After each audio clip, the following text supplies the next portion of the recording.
What's up, guys? It's Tom Clark over at TFC IV MMA, and we are back. We got another awesome guest for us. This one on Fight Week, we got Charles Energy Johnson. Charles, how are you, my man? I'm good, baby. How you doing? I'm doing good, man. Doing good. How's Fight Week been going so far for you? It's going good. There we It's a go. regular week, man. It's normal back in Vegas. I get you. It's becoming pretty normal. I mean, this is your third fight so far this year, and your fifth fight since you've joined the UFC only 9 months ago. I mean, are you Yeah, looking to keep up this activity, or is this kind yeah. of I'm a? trying to fight every 2 months, baby. Yeah, try to do some crazy shit. I love. Honestly, it ain't crazy to me. If we was warring kingdoms back in the day, you'll be fighting nonstop. It's the same thing. So, like when you're trying to stake your claim, like I am as king of the flyweights, you're gonna walk through enemy territory often, and you're gonna have to put yourself in front of things and situations that aren't in your favor, you know, and you just got to come out winning regardless. And that's what's happened so far, and it's been a blessing to just be this active so far.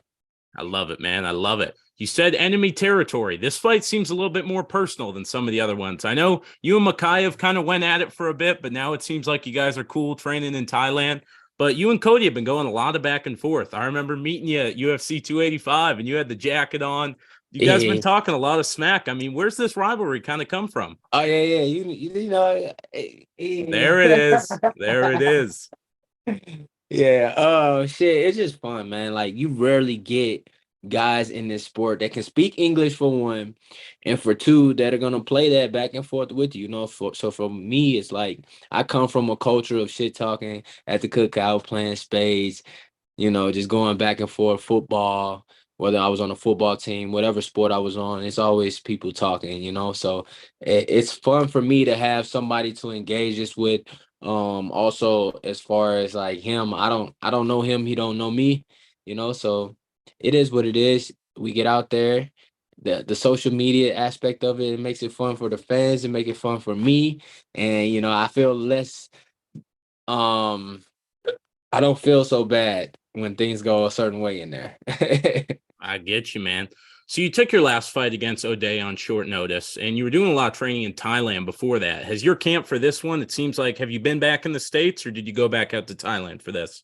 No, no, I've been in Michigan, back with the team. Whenever I have a camp, I'm with my head coach, Joaquin Rodriguez at Murcielago MMA, and I just have a great team there. My strength and conditioning coach is based there with the Human Performance Institute, and I got a couple resources in Gray Maynard, UFC Hall of Famer, veteran, and then Simmons Academy of Wrestling allows us a space to work and do what we need to do. So it's always a blessing to be able to be in Michigan around my brothers and my team, and be able to get a fight with more than 3 weeks notice and lock in. So this camp, I started camp out in Philadelphia, with Jordan Burroughs, and we went to the Nationals. We went to Nationals this year, and went through Indiana, ended up in Tulsa, Oklahoma. And it's just been great, man. I met my guy, the Hurricane, out there. I met, I just met a lot of great people within the last year. And so being able to have a full camp is a blessing. And I was dealing with a couple things in the last fight, albeit a 30-plus hour trip, which I was gonna have to deal with regardless, taking it short notice. But I got a sinus infection a couple days before I left. After I signed the bout agreement, like a week later, like a few days before I flew out. And so my sinuses just, it was hard to breathe in there. And then you go from humid air to dry air, and it was sleeting in Vegas. Who knows? Right. So it was just really windy and just a wild weather change when I got here. And so just dealing with those things, couple things with getting to the scales. As far as the scales were a little iffy. Um, between my scale and that scale, somehow they changed from the night before to the morning. You deal with different things, and as a champion, you have to make adjustments, and you have to be able to deal with those things that happen. So, um, I got in there with all the confidence in the world, and then my body just kind of was I felt it after the second round. I was like, "Wait, I'm way more tired than normal," and when I could never get my breathing back. Normally I'm hitting my second, third win, and I'm able to push the button in the third, and I'm thinking the whole third round, like, all right, I'm gonna hit my next win, but my body just kind of failed me. So, um, I still felt I won the fight. A lot of people felt I won the fight, and judges gave him the third round because I pulled the guillotine twice. Probably shouldn't have done that, but I'm going for finishing moves as opposed to somebody holding on. So I don't know. Some fights I think deserve a draw, and that could have been a draw. Nobody deserved to lose that fight, in my opinion. I don't think he deserved to win, and he could make a case for me not deserving to win, right? So we're here. It's the week of April 29th, and I get Cody Durden, somebody who's been talking shit since my UFC debut. And so this is just going to be a fun fight for everybody, Yeah, us man. included. I cannot wait. My only question is, I know you said you thought you won the fight. A lot of other people, myself included, that watch MMA a lot, also thought you won the fight. Is there any pressure from yourself in this one after that to go in there and finish it this time out, or are you just kind of going in there with that same mentality you always do? I've always wanted to, like, I'll always have the finishing mentality. And that fight, I was trying to hurt O'Day, but it was kind of difficult. He wasn't trying to engage in a lot of the striking with me like that. He was more like he was striking to not strike.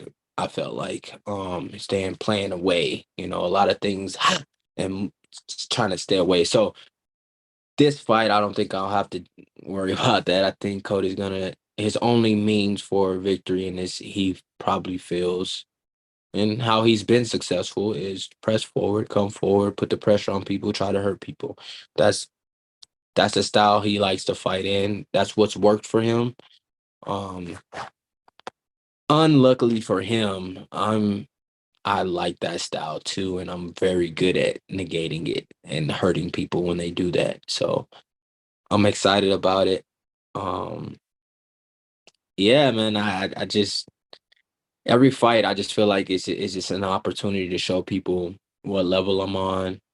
Last fight, I feel like I should be on a 3-fight win streak, and what can I do about that? Nothing. I can just go out here, get a finish, and pray that we get a bonus. I get a bonus. But I'm not looking for no fighter tonight. I'm looking for a performance bonus. I don't want him to have no moments in this fight. And that's how I've trained this whole camp. And that's what I'm prepared to do.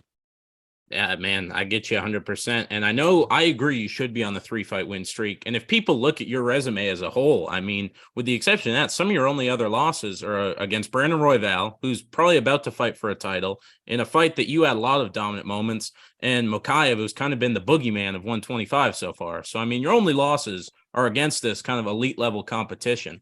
I know you mentioned for your last fight, obviously the commute and then the weight cut. You're pretty active. I mean, is that weight cut kind of tough for you, or as long as you have proper notice, are you able to make the weight no issues? Man, when I fought in the LFA, I've defended my title 3 times. I weighed in at championship weight. It is getting harder because I'm fighting quicker and shorter notice. And usually I need to like I didn't have time to water load my last fight and like get my body the way I wanted to for the cut. So even though it was at 130, I still had a tough cut the fight before. Like I said, I just messed up the times. So I weighed in one of the last people to weigh in. I started my weight cut in the morning a little too late. Um, but as far as like getting the weight off and the process that I've been having, it's been getting better each time for about a year now. I've been working with the same nutritionist since my Yuma Horiguchi fight in the LFA. So I'm pretty dialed in with where I need to be. I do make it harder on myself taking short notice fights. But I've never missed weight. I've always made weight. I've always done what I'm supposed to do. I don't drink. I don't smoke. I don't do bullshit. I don't eat bullshit. So it makes it easier to tune in with like as long as I get like 2 weeks. There we go, man. And you've been very active. Like I said, third fight this year, fifth in the 9 months since you joined the UFC. I see a lot on Instagram. You got a baby on the way. After a big win, I mean, are you planning on kind of taking the rest of the year off to be there for that? Or are you planning on maybe fighting again in 2023? Oh yeah, I'm fighting at least 3 more times this year, bro. Like, 3 more times. yeah, bro. It's scary season, man. As soon as baby's gets her paperwork and everything, I'll be back training, and then hopefully I'm gonna try to be a replacement for some of these big fights in July, and it all starts with this fight. Honestly, I got to go out here and put a spectacular performance in, and just be myself, honestly. And I don't put an onus on myself to do anything spectacular. I am spectacular. I know I'll do something great every fight. I just got to show up and be myself. And so, um, I want to fight at least 2, 3 more times this year. I know it'll be opportunities. These guys don't like making weight. These guys like pulling out of fights, and I'm always training. And I'll fight anyone. I'm not ranked yet. Maybe after this fight I will be, but rankings don't mean shit to me. I just want fights. I want contracts. I want them. I want money in my pocket, and I want a belt around my waist. You know, and so whatever puts me closer to that is what I pursue right now. Being stagnant and taking my time and waiting a year to fight. I'm always training. I'm always getting better. I'm always working on things. Even if I take a fight and I'm in a fight camp, I still have things that I'm working out. And then I feel like it's like guys like, oh, you need time away to focus on, getting better at things. Bro, I don't need no more time away. I'm getting better all the time, you know. So ideal world, you go out there, performance of the night, early finish, get Cody out of there. Is there a certain name you're looking to call out, or? I don't know. I had to check my Rolodex. Let me see. I don't know. We're gonna see, baby. Honestly, I don't know, bro, because my baby's due the next week, so I'm just gonna focus on that, and then see how I'm able to train in the next month. See what I'm able to do while I'll be in Norway, and there's not many places for me to train while I'm there, unless I travel up to Oslo. So we'll see. We'll see how it goes. But I'm thinking July, August is when I'll be able to run back another one, and then September, October, November, December, let's go. Like, I'm back on the same time. So Let's get it, man. Well, thank you so much for giving me some time on Fight Week, Charles. I really look forward to seeing you out there, man. I'm expecting a big win, as you are, and I hope you have a great rest of your week. Best of luck with the weight cut. And any other last words to any of the Charles Johnson fans out there? yeah, man. So first off, I want to say thank you for your patience today. I had a lot of stuff going on, and you waited on me, man, and that says a lot about your character. I appreciate you. I appreciate you being professional with everything. And secondly, I want to say thank you to my team. Shout out to my manager, Brian Butler. And we got a lot of big things coming. Y'all stay tuned to Energy TV. Follow, like, subscribe on YouTube, Instagram. All right. Love y'all. Peace.